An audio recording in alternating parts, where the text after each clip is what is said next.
She was still holding her bouquet. That's the part nobody talks about. When everything she thought she knew about her life collapsed in a church corridor, the white roses were still in her hand. Still perfect, still tied in the silk ribbon her maid of honor had looped 3 times that morning.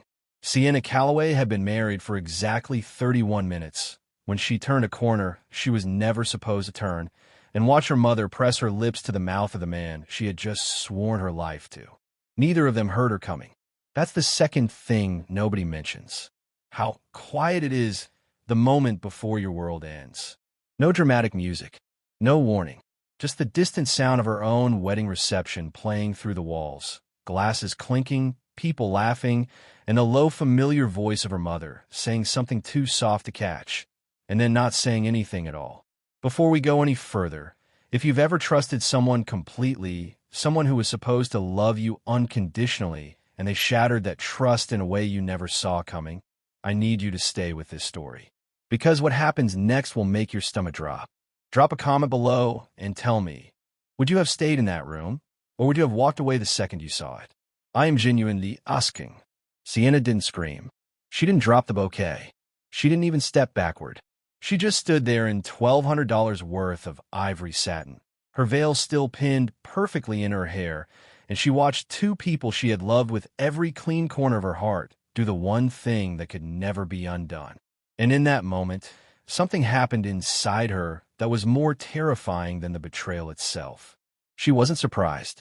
Not completely. That truth hit her harder than anything else. The quiet, horrible recognition that some part of her had known. Not consciously, not with words she could name. But the body knows things the mind refuses to write down. And Sienna's body, standing frozen in a church corridor in her wedding dress, finally understood what it had been quietly dreading for months. Her name was Sienna Calloway. Now, technically Sienna Marsh, though that name would never belong to her the way she had imagined it would when she was 26 years old and still believed marriage was a sacred door that only opened from the inside. She was 31 now, a marketing director at a mid-sized firm in Charlotte, North Carolina. She had built her life with intention. She kept her finances clean, her boundaries firm, her faith honest. She was not perfect, but she was sincere. And sincerity, she was about to learn, was not armor. The man who had kissed her at the altar 2 hours earlier was Caleb Marsh. Handsome in the way that made strangers trust him before he said a word. The kind of face people described as open, as warm. He had a voice that sounded patient, even when it wasn't. He had charmed the way some men have height, effortlessly and without ever being asked for it. Sienna had loved him for 3 years. She had defended him to Jocelyn, her best friend, every time Jocelyn raised an eyebrow. She had built a life beside him, brick by careful brick, with the quiet faith that love, when treated honestly, would hold. The woman kissing him in the corridor was Margaret Calloway, Sienna's mother, a woman who had raised her daughter with one hand and managed a consulting empire with the other. A woman who wore St. John's suits on Sundays and spoke at women's leadership conferences on Thursdays. A woman who had sat in the front pew that morning with tears in her eyes that Sienna had believed were pride. They weren't pride. They were something else entirely. And now, standing 30 feet from the reception hall, where 200 guests were still raising toasts to a marriage already poisoned at the root, Sienna Calloway had to decide something in the space of a single breath. What do you do when the 2 people who were supposed to protect you the most are the ones who destroyed you? The story didn't begin in the corridor. It never does. Go back 18 months, before the engagement ring, before the venue deposits, before the dress fittings. Go back to a Tuesday evening in October, when Caleb had stayed too long at Margaret's house, and the reason he gave Sienna didn't feel completely true. She was helping me think through the job situation, he said when Sienna called.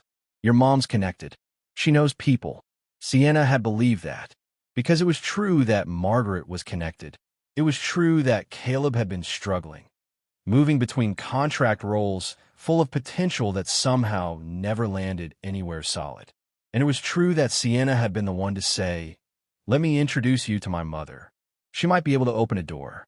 Good-hearted people make that mistake often. They assume that the people they love will receive the gifts they offer with the same love they give. Sienna had handed Caleb a ladder. She didn't know she was handing him to her mother.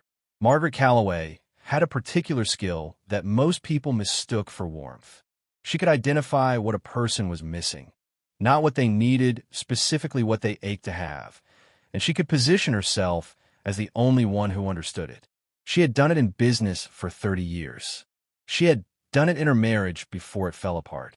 And when Caleb sat across from her in her home office that Tuesday, complaining in the way men complain when they want validation more than advice, Margaret recognized the particular flavor of his weakness immediately. He was proud, and pride, when it's wounded, is the easiest thing in the world to exploit. "Sienna loves you," Margaret said to him that evening, pouring 2 glasses of wine without asking whether he wanted one. But Sienna has always been idealistic. She sees things in categories: right and wrong, proper and improper. She means well, but sometimes that rigidity can make a man feel like he's constantly being graded. Caleb looked down at his glass. Margaret continued, "You're not a man who should feel that way. You're capable. You just need to be in an environment that sees that." It was poison poured into crystal. Sophisticated, warm, deadly, and Caleb drank it, not because he was a fool, though he was making a fool's choices, but because Margaret was telling him the most dangerous thing anyone can hear. Your weaknesses are someone else's fault. Jocelyn saw it before Sienna did. She almost always did. They were sitting in Sienna's apartment one rainy Saturday, wedding magazines spread across the coffee table like they were planning a battle campaign, when Jocelyn lowered her voice and said something she'd been holding for weeks. "I don't like the amount of time your mom is spending with Caleb." Sienna looked up. "They're just working on his resume.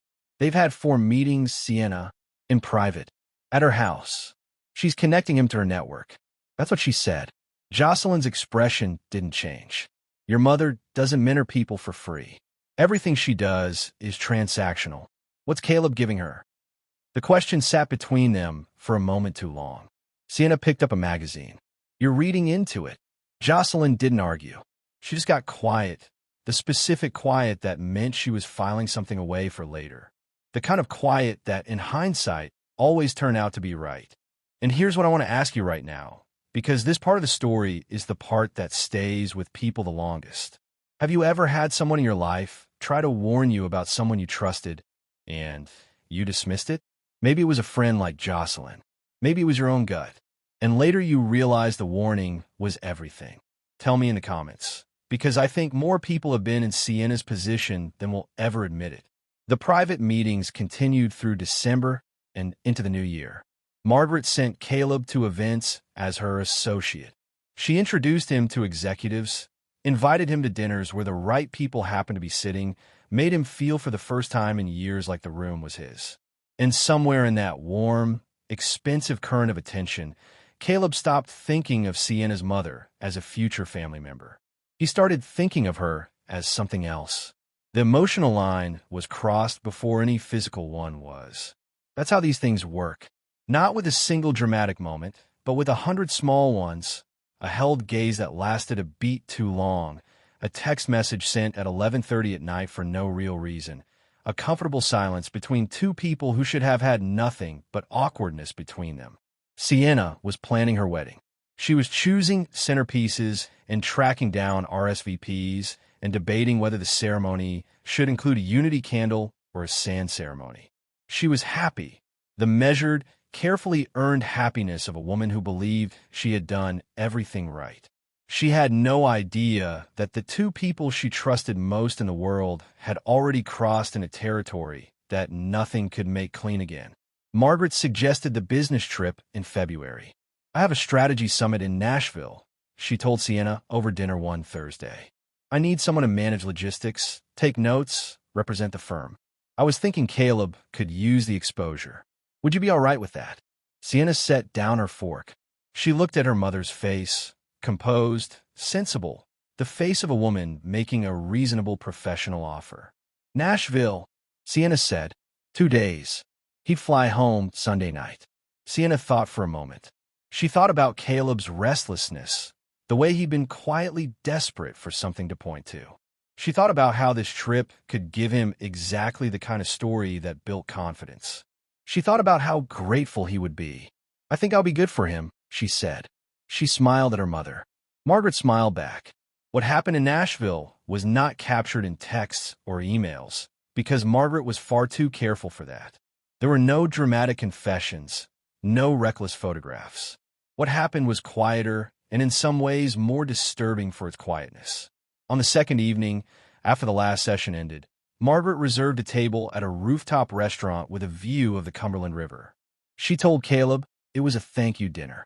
He dressed up. He told himself it was professional. But the table was for two, and the lighting was not professional lighting. Caleb felt at the moment he sat down. The setting was too intentional to be innocent. And he did what weak men do when they are being led somewhere they know they shouldn't go. He pretended not to notice, because noticing would require a choice, and he wasn't ready to make one that cost him anything. Margaret was perfectly controlled all evening. She did not say anything explicit. She spoke about his future, his potential, the kind of man she believed he could become. She made him feel chosen, important. She made him feel like the version of himself he'd always wanted to be, without ever asking him to actually become it. And then, near the end of the evening, she said something that changed everything. "Sienna has always needed to be the strong one in the room." She said it with what sounded like affection. "I love her for that, but I wonder sometimes if she even knows what it looks like to need someone, to actually need them." Caleb was quiet. "You need to be needed," Margaret said. "That's not a flaw. It's actually what makes you someone worth building something with." She looked at him steadily across the table. She just might not be able to see that.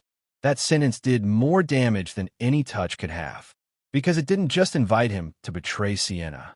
It convinced him, in the softest possible voice, that Sienna had somehow already betrayed him by being too whole. He didn't pull away. By the time they flew back to Charlotte on Sunday, something had shifted in a way that couldn't be undone. It was in the way they walked apart, deliberately. In the way Caleb kissed Sienna hello with slightly too much effort when he landed. The wedding was 3 months away. The morning of the wedding, Sienna felt something she couldn't name. Not nerves, she was past nerves. Not doubt exactly. Something subtler. A low, persistent unease that lived just below the surface of everything, like a sound you can't quite locate. She told herself it was the weight of the day, the significance, the normal trembling of a woman standing at the edge of a life-altering moment. She told her reflection that Jocelyn was in the hotel suite with her, helping with the veil, and she was unusually quiet. Not the silence of peace, the silence of someone carefully choosing what not to say. "You okay?" Sienna finally asked. Jocelyn smiled, but it arrived a half-second late. "You look beautiful." "That's not what I asked." Jocelyn looked at her directly. "I want you to be happy, whatever that takes." Sienna stared at her. "What does that mean?"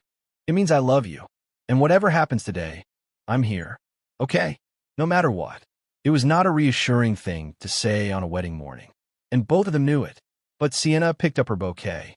She stepped into her shoes. She walked to the church because she had chosen this, invested in it, believed in it, and because love, even when something quietly pulls at it, is hard to let go of in the middle of a morning that beautiful. The ceremony was held at Cornerstone Community Church, a high-ceilinged limestone building in the historic district of Charlotte. Stained glass threw colored light across the nave. The pews were full. The flowers were perfect. Pastor Gregory Avins stood at the altar with his hands clasped and his voice measured, the way pastors speak when they know a congregation is watching. Caleb was already at the altar when Sienna appeared at the end of the aisle. She saw him exhale. She thought it was relief. She thought it was love. She walked toward him. She took his hands. She said the words she had believed for years, to love and to cherish, to honor and to hold, and felt them all the way through her chest, every syllable of them. He said them back, and if his voice was slightly too smooth, if his eyes held a shade too little vulnerability for a man standing at the most important moment of his life, she decided not to see it, because that was what love asked of her. Generosity, goodwill, the extension of grace. In the front pew, Margaret Calloway wept with elegant restraint. Even then, Jocelyn watched her and felt something cold move through the room. The reception was everything a Charlotte wedding should be. A ballroom strung with warm Edison lights. A band playing something between jazz and soul. Round tables with orchid centerpieces and linen napkins folded into fans. People Sienna had known for years hugging her, pressing her hands, calling her radiant, calling her blessed, calling her everything good. She tried to feel it all. She tried to receive it. But somewhere between the toasts and the first dance, a heaviness settled into the base of her throat that had nothing to do with champagne or sentimentality. She felt crowded in the middle of a room full of people who loved her, and suddenly, desperately, she needed 1 minute of silence. "I'll be right back," she told Jocelyn, gathering the front of her dress. "I just need some air." Jocelyn started to move with her. "I'm okay," Sienna said. "Just the restroom. I'll be 2 minutes." She slipped through a side door into the corridor. The difference in sound was immediate. The music became muffled, distant, as though the party were happening in another time zone. Her heels clicked on marble tile. She breathed. She turned left toward the corridor that led to the private restrooms. She was halfway there when she heard the voice. "Lo, familia. Caleb." She almost kept walking. He was probably talking to a groomsman, probably killing 5 minutes before someone pulled him back for more photos. She slowed her pace without knowing why. Then she heard another voice. Her mother's. Not the voice Margaret used in public. Not the measured CEO voice. Not the warm maternal voice. Something lower. Something that belonged to a room with the door closed. Sienna stopped walking. Her hand went to the wall, not for support, but because her body seemed to want something solid. She turned the corner. They were standing in the alcove beside the private lounge, a recessed space where the corridor curved away from the ballroom. Half hidden, not hidden enough. Margaret's back was angled toward the wall. Caleb faced her, his suit jacket still perfect, his shoulders slightly bent inward in the posture of a man leaning in, not away. Margaret's hand was pressed flat against his chest, not touching his lapel, not straightening a pocket square. Her palm, open, on the front of his shirt, the way you touch something that belongs to you. And then she kissed him. Not a brush, not confusion. A real kiss, slow, deliberate, familiar in a way that turned Sienna's blood to ice, because familiarity meant this was not the first time. Neither of them hurt her. She stood 10 feet away in her wedding dress with her bouquet in her hand and watched the architecture of her entire life come down in the space of 4 seconds. Then Caleb's eyes opened. He saw her. The color left his face so fast it looked like a light switching off. He stepped back. Margaret felt the shift and turned. And for one terrible fraction of a second, before her expression rearranged itself into its practiced composure, Sienna saw something raw in her mother's face. Not guilt, not horror, not even shame. Calculation. She was already thinking about what to do next. That was the moment Sienna understood she had never really known her mother at all. Nobody spoke for what felt like minutes. The music from the reception floated through the walls. Someone laughed loudly somewhere in the ballroom. A champagne glass clinked. Then Caleb said, "Sienna," just her name, nothing else, because there was nothing else that could follow it. Margaret recovered first. Of course she did. "This isn't what it appears to be," she said. Her voice was controlled. Her chin was level. Her hands were already at her sides, composed, as though they hadn't just been touching another woman's husband. And that was the sentence that cut Sienna deepest. Not the kiss. Not Caleb's stunned silence. Not even the familiarity she had seen in the way they stood together. That sentence, "This isn't what it appears to be," said in the voice of a woman who had spent a lifetime teaching Sienna that appearances were everything. "Don't do that," Sienna said quietly. "You're emotional," Margaret said. "Today has been enormous. You're—" "Stop." Sienna's voice was barely above a whisper, but it cut through the corridor like something sharp. "Don't tell me what I am. Don't tell me what I saw." Caleb pressed his hand to his forehead. "Please, can we go somewhere and just talk? Like adults."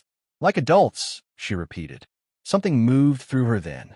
Not rage. That was coming, that was on its way, but this was something quieter and more final. Clarity.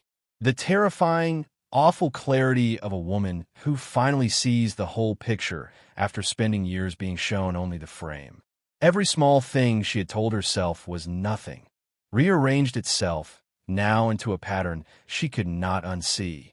Caleb defending her mother when no one had attacked her. Margaret texting him at odd hours about logistics. The way they stood too far apart at family dinners. The particular distance of people managing their own awareness.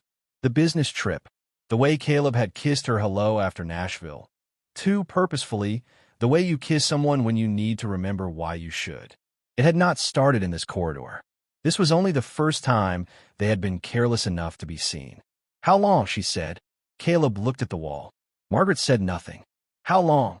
Sienna asked again, and her voice was so steady it frightened all three of them. The silence was its own answer. Jocelyn appeared at the far end of the corridor. She must have followed after a minute, or maybe some part of her had always known she should. She took one look at the scene, and her face did something complex and terrible. She walked straight to Sienna. "What happened?" Sienna turned to her best friend, and something in the look between them transferred everything without words. Jocelyn's jaw set. She looked at Caleb with the cold focus of a woman who had never once trusted him and was now receiving the worst confirmation of her life. Then she looked at Margaret. "Her mother," she said quietly. Not a question. Margaret straightened. "Jocelyn, this is a family matter." "I am her family," Jocelyn said. "And I want to pause right here because right now, watching Sienna standing in that corridor with Jocelyn beside her and two people she trusted staring at her with excuses in their eyes, I need to know, if that were you, if that was your wedding day, your best friend beside you, and it was your mother, what would you have done? Not what you should do, what you actually would have done in that moment. Tell me below." Sienna looked toward the ballroom doors. The music shifted inside. Another toast beginning. Glasses rising for a marriage already over. Caleb reached for her arm. "Please, just give me 5 minutes. Let me explain." She pulled away from his hand the way you pull away from something hot. "You stood at an altar," she said. "You held my hands in front of everyone I love. You said I do, and I believed you. I believed you." Her voice broke slightly. Just slightly. Then she found it again. "And then you came out here." Caleb's face crumpled. "I'm sorry. I'm. You know I'm." "You don't get to be sorry yet," she said. "You don't get to feel better right now." She turned and looked at her mother one last time. Something in her face had changed. A door closing permanently, quietly, without a sound. Then she walked toward the ballroom. She didn't explode. She didn't dissolve. She walked into the reception hall with Jocelyn one step behind her, and she stood in the center of the room in her wedding dress until the nearest conversations went quiet, and then more conversations went quiet, and then the band faded, the way music does when the room's mood shifts too fast for it to keep up. 200 people looked at her. Sienna Calloway looked back, and then she told them the truth. Not screaming, not spiraling. She said it the way you say something when it is simply and devastatingly true, and you are done being the only person carrying it. She said she had walked into a corridor and found her husband and her mother in a way she would not misrepresent. She said she was sorry for what this meant for everyone's evening. She said she needed everyone to know before they raised another glass. And then she stopped talking. The silence that followed was the loudest thing most people in that room had ever heard at a wedding. A great-aunt put her hand over her mouth. Someone's chair scraped back. Sienna heard someone say, "Oh my God," in the specific tone of a person who has just seen something they cannot unsee. A bridesmaid began to cry. Two older men near the back exchanged one look and didn't look away for a long time. Caleb walked in behind her, then Margaret, and the room saw their faces. Guilt does not photograph well. It doesn't behave well in public. And in those 10 seconds of reception hall silence, two very guilty people stood at the edge of a crowd and could not make their faces lie convincingly enough for anyone watching. Pastor Gregory Avins, who had been standing near the far wall speaking to an elder, crossed the room with the quiet authority of a man called to speak into disaster. "Let's have some calm," he said. And then, looking at Caleb, at Margaret, with the clear-eyed disappointment of a pastor who had seen too much human failure to pretend otherwise, he said, "And let's have some truth. That room needs it more than it needs one more toast." Later, when the reception had dissolved into small, stunned clusters, when guests were gathering coats and speaking in careful whispers, when the caterers moved through the ballroom collecting untouched plates of salmon and risotto. A woman named Ruth Calloway, Sienna's great-aunt, stood up at her table and said something nobody expected. "I saw them together in October," Ruth said. Her voice was not loud, but it was absolutely clear. Outside a restaurant near Dilworth. Margaret was laughing like I haven't heard her laugh in years. And he was looking at her like, she stopped. I told myself I misread it. "I'm sorry, baby," she said to Sienna. "I should have told you." That confession changed the weight in the room. Because now it wasn't just a terrible moment on a wedding day. It had a timeline. It had witnesses who had stayed quiet. It had roots that stretched back through dinners and business trips and closed-door meetings. All the way back to the day Sienna had handed her mother a chance to help the man she was going to marry. Caleb pressed both hands flat on a table and looked at the tablecloth like a man listening to a verdict. And Margaret Calloway, who had never once in Sienna's memory looked small. Weeks do not feel like weeks when they carry that kind of weight. They feel like something slower, something that moves through your chest instead of through a calendar.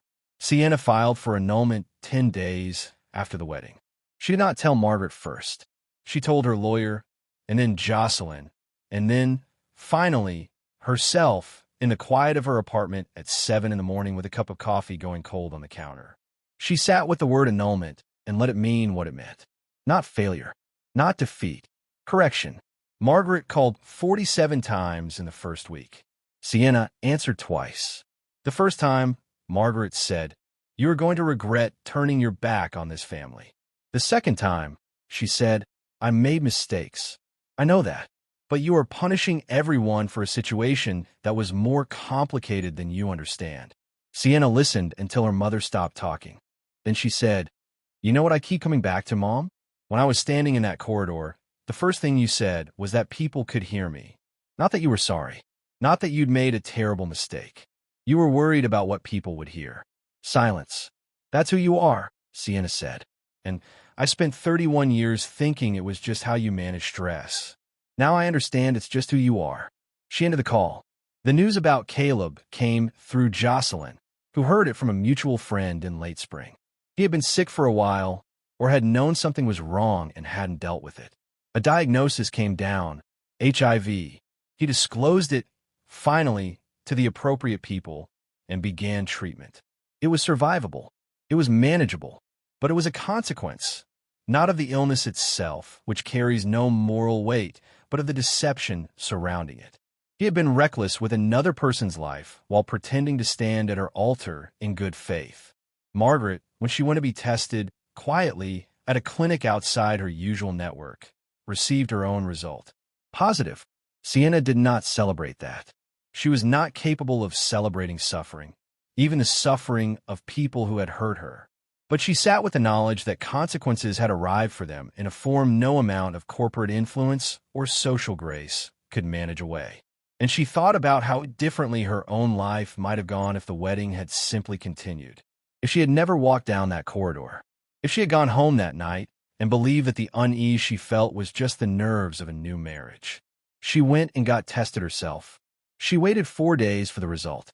She sat in a clinic waiting room with a magazine she never opened, and she prayed in the small, honest way she always had.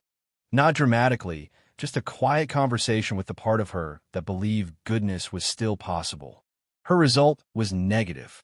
She sat with that for a long time, and she felt for the first time in months something that was not grief or anger or exhaustion.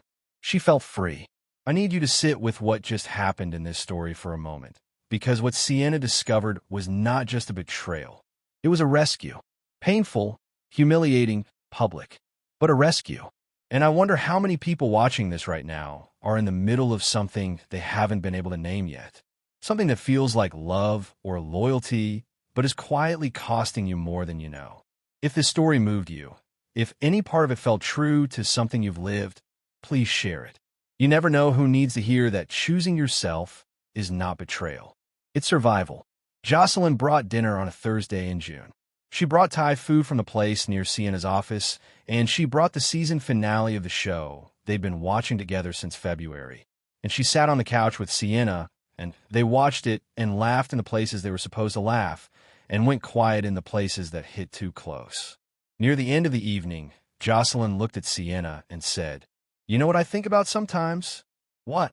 "That morning, in the hotel suite, when I said whatever happens, I'm here.